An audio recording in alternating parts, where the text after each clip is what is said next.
So E3 2016 is officially over. It's officially in the books. It's been a great year. You've heard me talk about it and rave about all the great things and games we saw.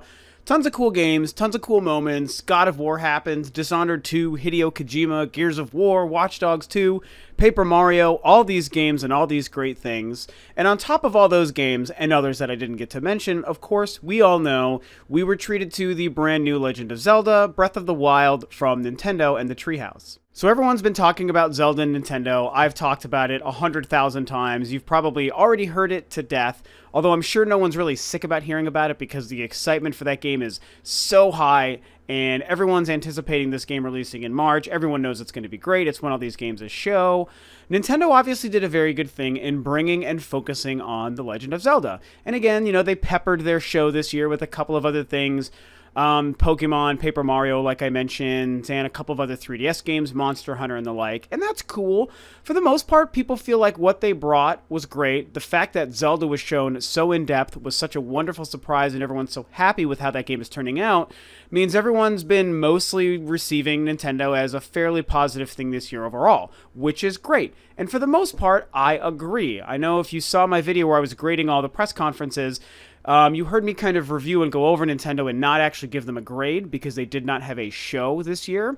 And I stand by that. They didn't have a show, so they didn't have a show that I could grade. And I do think that's unfortunate. As happy as I am with Zelda and everything that they did have specifically from the Treehouse, I will always kind of, begrudge the fact that they didn't actually bring it, try to show us a couple of new things and surprises, put together a digital event or a press conference or some sort of presentation.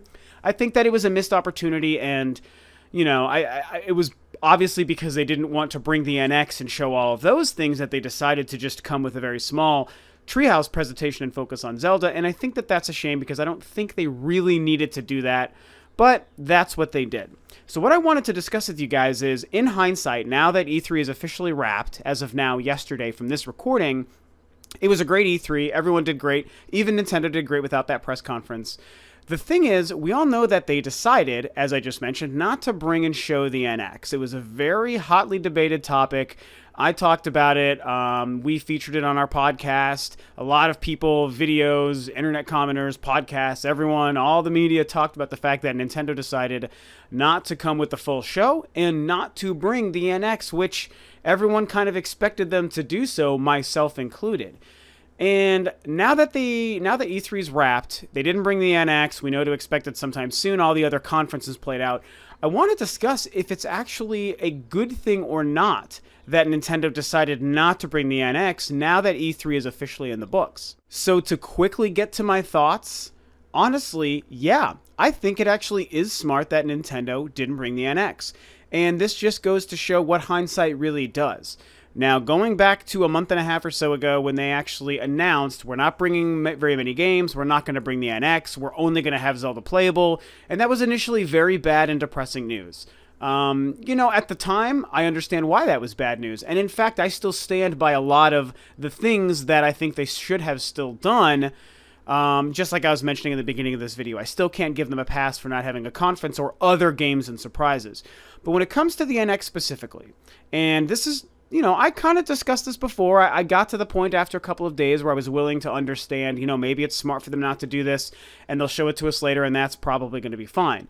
Now that it's all said and done, and now that I've seen all of the press conferences, and like I said, for the most part, with the exception of E3, I feel like all of the press conferences were very, very good.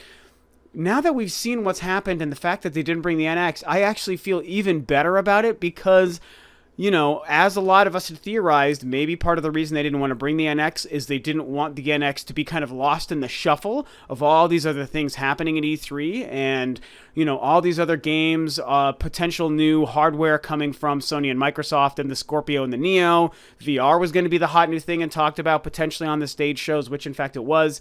With all of those things going on, new software and new hardware alike from the competition, being afraid of something as awesome and exciting as the NX, Nintendo's brand new next generation console, potentially being lost in all of that excitement and all the news, it makes more sense now than ever for them to have done that. And I have to say, even though I'm sad we didn't see it, and I still think they could have probably pulled it off, I think that it probably was smart for them not to have the NX at this show. I mean, let's take a look at the press conferences from their direct competition, Sony and Microsoft. Now, maybe you are someone who's like, well, Sony didn't do that great, or they did terrible, or Microsoft didn't do that great, or they did terrible, or whatever. Maybe you're on the fence, or even outright did not like those two. That's fine. Everyone can have their opinion. But if we look at it through the lens of, the majority of the gaming media and the gaming consumer, all of us gamers, regardless of even my opinion, just the general consensus, most people feel that those two had really good shows. You heard me talk. I thought Microsoft had a very good show. I thought Sony had an outstanding show, and I still think that. They had a lot of great games, and Microsoft pulled 2 new pieces of hardware out of their hat. They both featured VR to a certain degree, Sony more so than Microsoft, but Microsoft spent time talking about the Xbox One S, available this year at what seems to be an affordable price at their base model, and then they planted the seeds for the crazy next generation Xbox One Scorpio, which is going to be, in their words, the most powerful console ever released, ever, and is also going to break down the walls of generations, whatever that means. They want it to be the next generation and beyond. Pretty exciting stuff, even though it's a little bit muddled and messy and it kind of is doing this unfortunate upgrading mid-generation thing. There's still a lot of cool buzz coming out of that concept, I think, and we'll see how it all plays out. But when you look at all of these things and you think about Nintendo coming with the NX, I think that there is the possibility that there would have been so much split attention trying to cover Nintendo and cover the NX, and Nintendo's got to show us why it's great. They have to show us all these brand new games. It's probably going to have some sort of, I don't want to say gimmick, but some sort of new way to play or interact with it as a gamer. They've even already said that it's going to be this new way to play that no one's ever seen or thought about before, something to that effect. So on top of just saying, here's what our new system is, and then here's some games for it, they also have to sell us on a concept. We have to remember, that's the extra mile that Nintendo typically goes that the other guys don't. As much as I love the PlayStation and Xbox brands, they don't do that. They just sell you on a very small handful of some exclusive series, and then just, it's more powerful. That's the extent of what they do, and it actually works really well for them. Nintendo, they do different stuff. So if they're going to have to try to sell us on a concept, as well as this is the next version of Zelda, and this is maybe Pikmin 4, this is a new F-Zero or whatever, here's some new IPs, Splatoon 2 maybe. They got to show us this stuff, and it would be very exciting, and people would probably appreciate it. They would love their presentation. They would want to find all this information on it. But when you go to something like, the front page of IGN or GameSpot or the E3 YouTube page, and you try to sift through everything, if you want to find something specific, you're not going to be able to do it. There's so much stuff to go through, and a lot of it sure is exciting, but it kind of prevents you from getting to the thing you want. Now think of it from Nintendo's perspective. They want all of the information, the hype, the buzz, the videos, the demos, the news, the pictures, all this stuff. They want it to be easily and readily accessible. They want it to be so easy that you stumble across it by accident when you're online. Now, doing something like that at E3, especially this E3 that most people thought was very good and had so much great new content and tons of stuff coming out of it, it would have been very hard for people to access it or to find it. It would have been only one part of the conversation of this year's news. And that was theorized by a lot of people, kind of myself and a lot of us on the podcast as well, that maybe that's the reason they chose not to do this. And now that I've seen how this year's E3 played out and how successful Sony and Microsoft specifically were with their brand new content, their games, their reveals, trailers, and press conferences, I think that Nintendo made the smart move, you guys, and I know it sucks to say. We all want to see the NX. We all wanted to see it at E3 this year, and I am so devastatingly sad we still haven't seen it.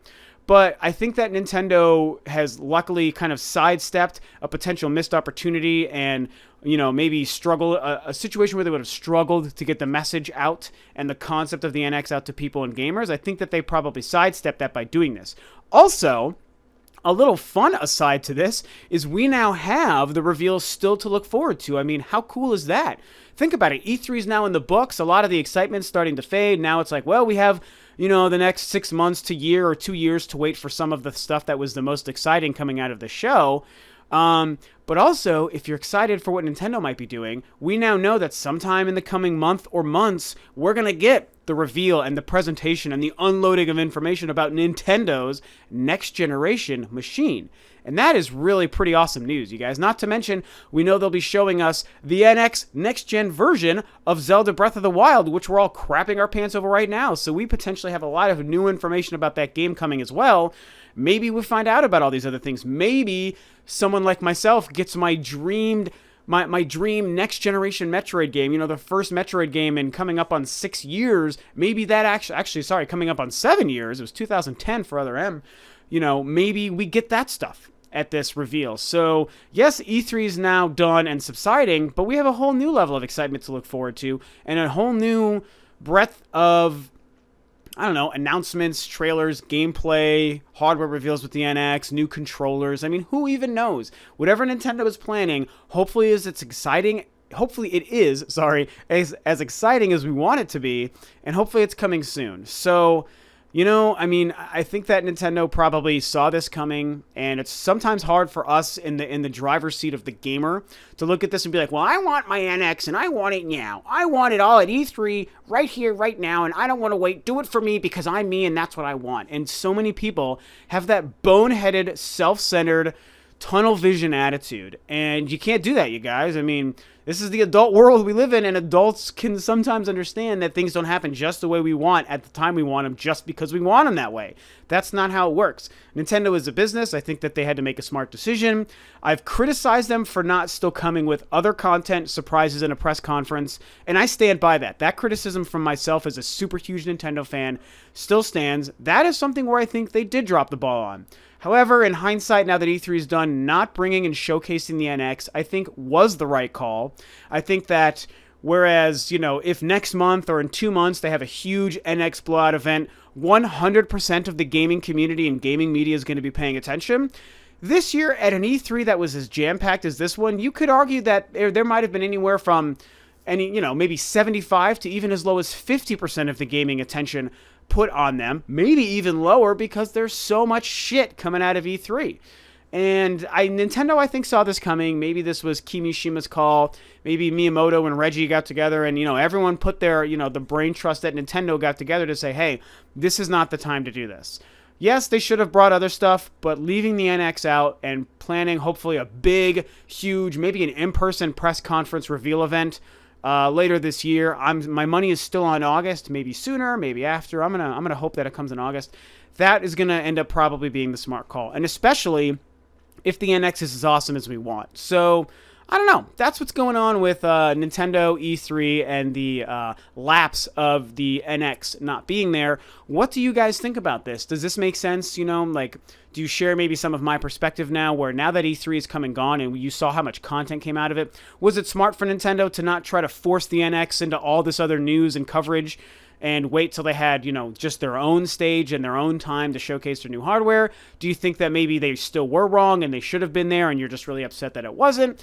All these different thoughts and angles. I definitely want to hear what you guys have to say about this, but that's where I'm at. For now, I'm just going to be excited for when we finally get this reveal event. So that's what's going on, you guys. E3 has been a blast so far this year, like I said, even without the NX. Share your thoughts about this topic and others as far as Nintendo and the NX goes below. Thanks as always for tuning in, guys. This is Rob of Rule of 2 Review, and I'll catch you guys next time on another video.